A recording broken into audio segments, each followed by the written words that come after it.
Te invitamos a viajar en el tiempo, en nuestro tren cargado de relatos, nostalgias, intrigas y sucesos que forjaron las vías que nos condujeron a ser lo que somos, un pequeño país con grandes historias. Iniciemos un viaje al pasado. Veamos cómo eran las cosas y cómo éramos nosotros mismos. Hubo un tiempo donde solo existía la radio y los medios gráficos. Los niños no tenían fácil acceso a los dibujos animados, pero encontraban diversión en uno de los mejores entretenimientos de antaño, las revistas.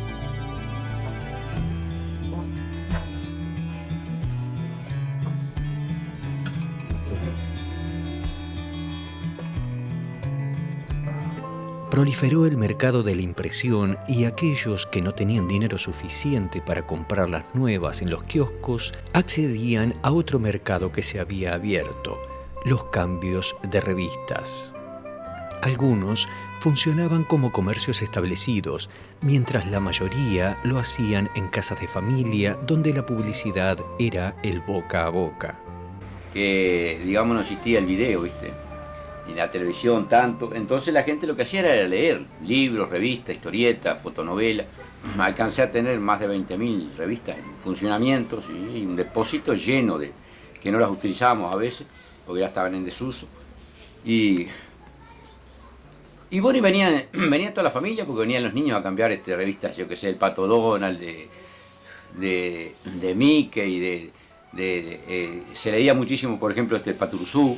Dante Quinterno, empresario editorial y agropecuario, en 1925 publicó su primera tira, Pan y Truco. Luego fue Don Fierro, en 1926, y luego Las aventuras de Don Gil Contento. Ahí dio a conocer su personaje Curugua Curuguaguigua, quien luego fue rebautizado como Patoruzú.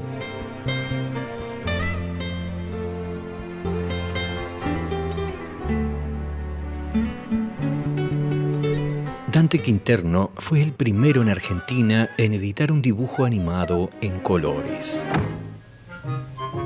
¡Vamos, vamos! Más tarde aparecen otros personajes como Isidoro Cañones y Patorucito.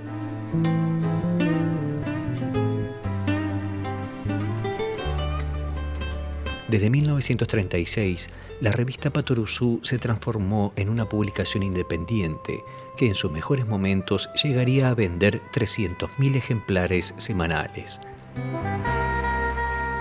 En ese mismo año, el autor fundó la editorial Dante Quinterno Sociedad Anónima.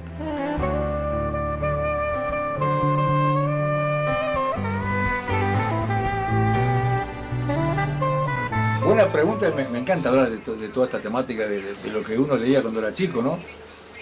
Más a mi edad, yo tengo 62 años y bueno, no había todo lo que había ahora, internet ni televisión, era el comienzo de la televisión, pero estaba de moda las revistas y yo era muy asiduo a comprar revistas, me encantaban, me gustaban mucho las de Cowboy, yo era fanático de Roy Rogers, del Llanero Solitario, Tarzán.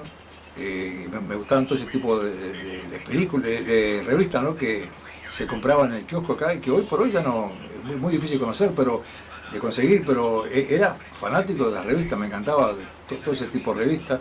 Había anuarios también, donde había un montón de historietas de todo tipo, ¿no? Pero yo era fanático de las de El Llanero Solitario. El Llanero Solitario. Frank Stricker fue quien desarrolló al llanero y hacía los guiones. La primera emisión del Llanero Solitario fue en radio, con la voz de Paul Halliwell, y cabalgaba para enmendar injusticias con la ayuda de su astuto secuaz, el nativo Potawatomi, llamado Tonto. Para América Latina se le cambió el nombre a Toro. Se imprimieron millares de ejemplares en cómics, incluso en Mafalda, el llanero solitario es el ídolo de Felipe.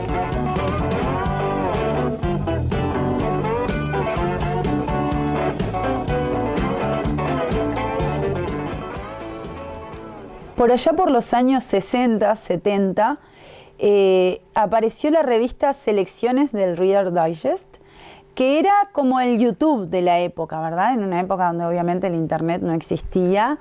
Las Selecciones era la revista que traía variedad, traía información de lo que pidieras, desde chistes, historias, información científica, traía todo tipo de información y era otra revista bien clásica en todas las familias.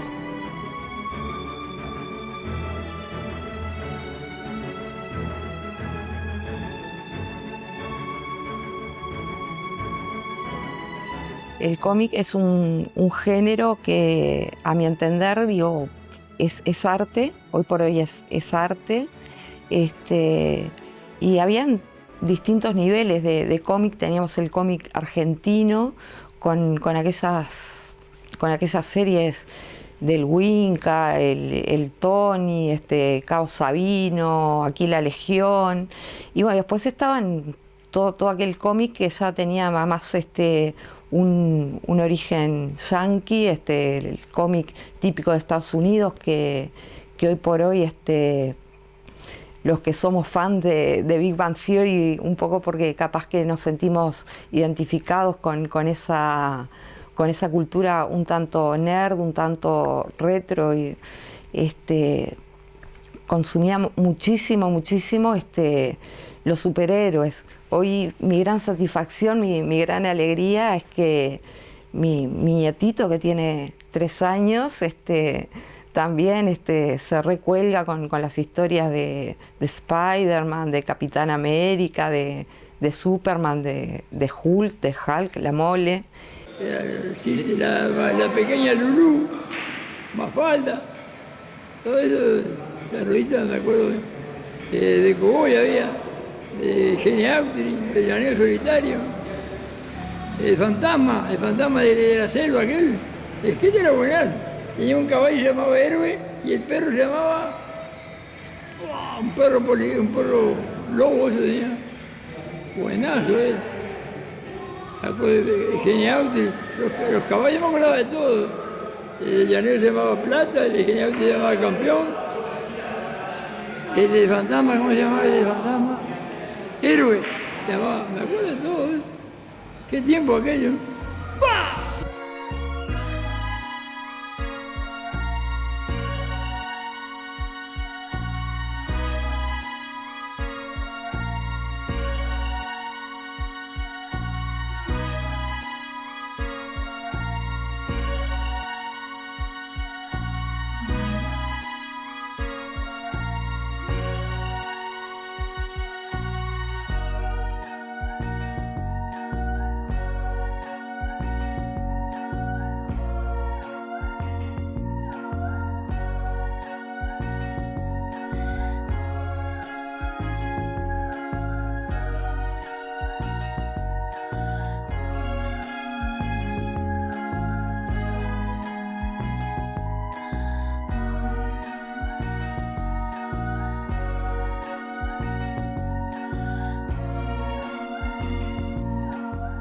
Barrio y en algunos lugares hasta 4 cambios y 5 en una manzana había.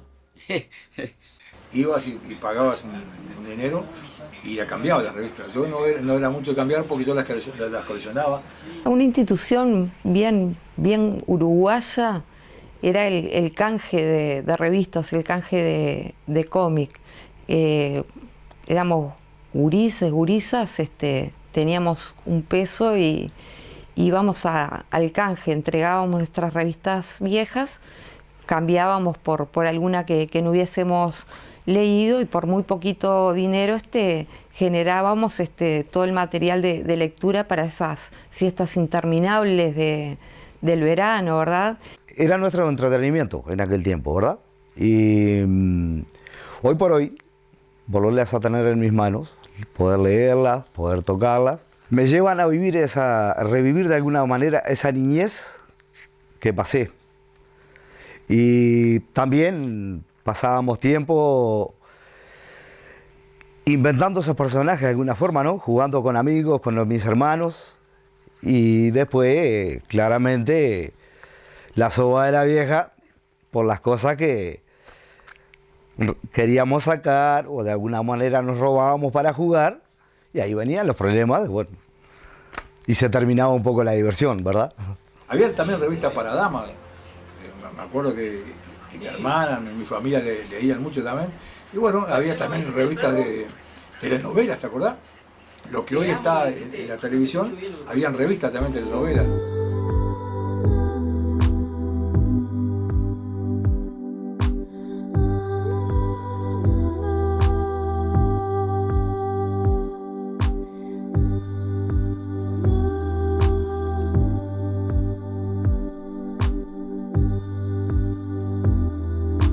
Fotonovela es el precursor de las novelas televisadas. En aquel momento, en el momento que salió, la televisión era un lujo, era inaccesible para la gente de clase media, era realmente considerado un lujo. Y lo que se veía, lo que había en su mayoría eran fotonovelas, son novelas, revistas de fotos de los personajes con bocatas. Y esa era la forma de ver novelas.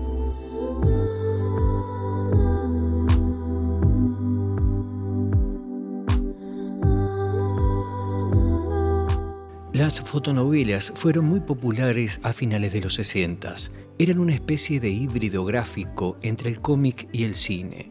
Muchos actores que luego pasaron a la televisión se iniciaron en ellas. Adoptaron del cómic las viñetas y bocadillos, mientras usaban técnicas de cine como el juego de diferentes planos, el campo contra campo, y entre otras cosas, ciertas partes eran narradas como en voz en off. Las fotonovelas se podían conseguir tanto en el formato de revista, como así también como suplementos de diarios conocidos de la época, por ejemplo el diario El País. Y hubo muchos personajes famosos hasta el día de hoy que se hicieron famosos justamente con reclames y publicidades dentro de las fotonovelas, como es el caso de Susana Jiménez, que se hizo conocida con el famoso shock de limón. Frescura de Shock a Shock con el Shock desodorante de jabón Cadum. Después estaban las Tony, las D'Artagnan, que era muy buena, que era ya más gente un poquito más mayor. En 1928 aparece la primera revista argentina dedicada íntegramente a historietas y fue cancelada a mediados del año 2000.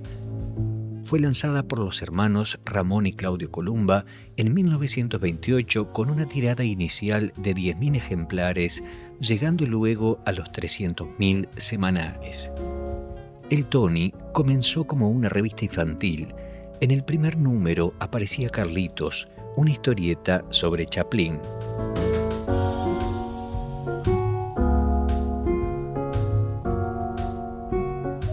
Luego los contenidos fueron cambiando y volcando al público adolescente y adulto. Yo me acuerdo que en las vacaciones de sexto de escuela a primero del liceo me leí todas las novelas que existían, que había publicado Agatha Christie. Era muy común en todas las familias tener las novelas escritas, como Corín Tellado, que era un clásico de la época, donde uno leía las historias de amor, ¿verdad? Y lo que generaba eso era que uno tuviera que imaginar lo que eran los personajes, las caras, los lugares, los ambientes. Entonces, sin querer, el lector se convertía en el director de esa obra, dando imagen a lo que no había. Y lo que ocurría después era que, al ir a ver esas películas en el cine, las personas se encontraban con que no tenían nada que ver de pronto con lo que habían imaginado. No era un reflejo de lo que ellos habían leído. María del Socorro Tellado López, nacida en Asturias, España, ha arrancado suspiros femeninos en varias generaciones. Escribir no es fácil. Escribió 4.000 novelas, más de una por semana si se tiene en cuenta que arrancó su carrera a los 18 años. Mientras sus historias se vendían como pan caliente, los círculos literarios le miraban con desprecio, pese a que muchos de ellos le leían a escondidas. Había abogados, abogadas y médicos que salieron a la luz y dijeron, Nosotros leemos a Corín Tellado y nos agrada mucho. Va a ser difícil encontrar otro Corín Tellado. Fue la encarnación de la rebeldía durante el régimen de Franco en España, cuando llegaron a censurarle 2 novelas por semana. También tiene el récord de ser la primera escritora multimedia de la historia, ya que sus obras fueron fotonovela, radionovela, Hallaría pensando maravillas, consuelo a su espantoso dolor. telenovela y hasta publicó su primer novela por internet. La UNESCO la declaró la autora más leída en castellano después de la Biblia y Cervantes. Corín Tellado vendió 400 millones de ejemplares en su vida.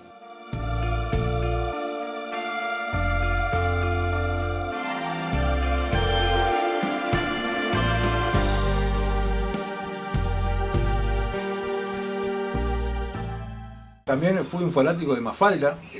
Logré traer de Argentina toda la colección de Mafalda, me gustaba Mafalda.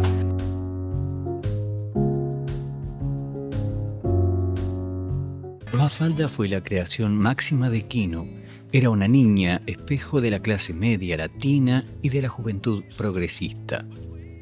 Preocupada por la humanidad y la paz mundial, se rebela contra el mundo legado por sus mayores. Fue popular en toda Latinoamérica, así como en España, Italia, Grecia y Francia. Algunos de los personajes de la tira fueron inspirados en amigos suyos, como el caso de Jorge Timossi, quien le inspiró a crear el personaje Felipe. Timossi, viviendo en Cuba, leyó algunos ejemplares y le resultó familiar el personaje Felipe, de dientes saltones, cara alargada, flojo para los deberes y fan del llanero solitario. Nada que lo identificara más. Entonces escribió a Quino una nota que decía: "Confiesa". Quino, con todo su humor, le devolvió un dibujo de Felipe con una leyenda que decía: "Justo a mí me toca ser como yo". Clásico pensamiento de Felipe. En 1964 debutó oficialmente Mafalda como tira en la revista Primera Plana. Sin embargo, el personaje en sí había sido creado en 1963 por un encargo de publicidad encubierta para vender los electrodomésticos Mansfield. Como dato curioso, aquel empleado que contrataba a Quino para esto resultó el actor Norman Briskin. La campaña publicitaria jamás se hizo. Luego la redacción de Primera Plana le pide a Quino una tira y rescató las 8 tiras de Mafalda, y allí comenzó la historia. Debido a su fuerte crítica política, en España la censura de Franco obligó a los editores a poner en su portada una leyenda que dijera "para adultos". Quino no imaginó jamás que las ideas de aquella niña de 6 a 8 años, ingeniosa, irreverente, reflexiva y contestataria, recorrerían el mundo hasta hoy, aunque ya no esté la URSS, los Beatles o la guerra de Vietnam. El mensaje de Mafalda parece seguir perpetuamente actualizado.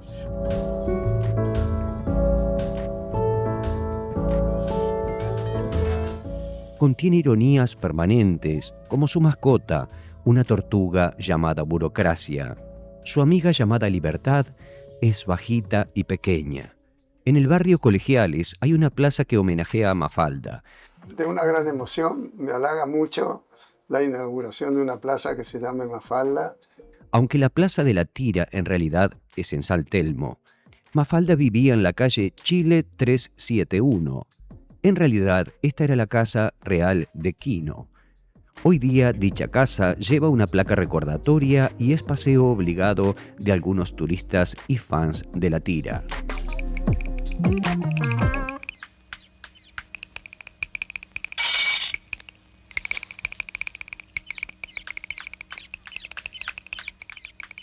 Me parte el alma ver gente pobre.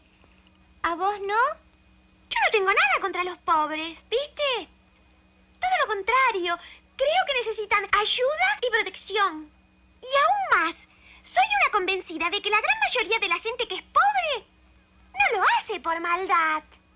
¿Pero qué maldad, Susanita? Habría que dar techo, trabajo, protección y bienestar a los pobres. ¿Para qué tanto? Bastaría con esconderlos. Yo recuerdo que una vez una maestra me dijo, dice, usted cambia de revista porque lógico es un negocio y si mucha gente lee. Dice, pero sin darse cuenta usted y mucha gente, dice, la forma más directa y más rápida de que el niño aprenda a leer. Dice, porque a veces le mandamos una oración para que estudien algo y les cuesta un poquito. Los de los cuentos estaban observando. Los delincuentes estaban observando.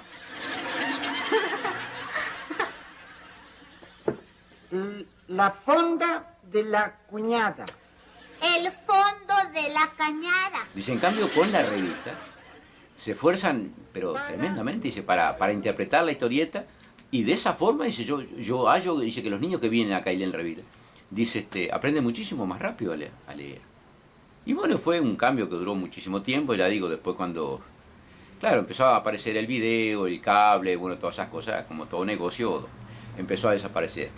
Bueno, hoy los tenemos aquí, el Club de Toby, usted lo va a poder disfrutar en el día de mañana. Estarán presentando su último trabajo discográfico.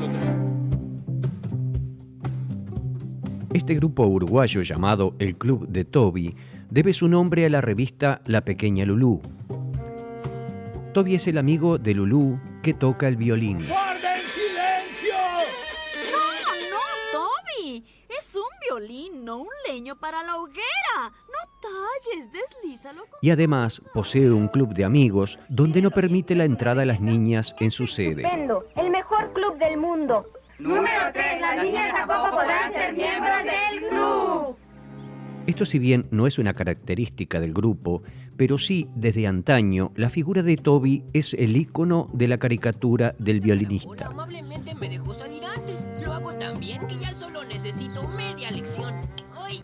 A veces le preguntás a un botija de 6-7 años qué es un Paturucito, qué es un tío Rico, un llanero solitario, un Tarzán, un Roy Roger, y yo qué sé, todos, y no te saben decir, ¿no? A veces los padres, cuando yo vendía, tuve un tiempo hace unos años, ponía los domingos unos tablones ahí, vendía algunas revistas de Paturuzú y eso ahí afuera.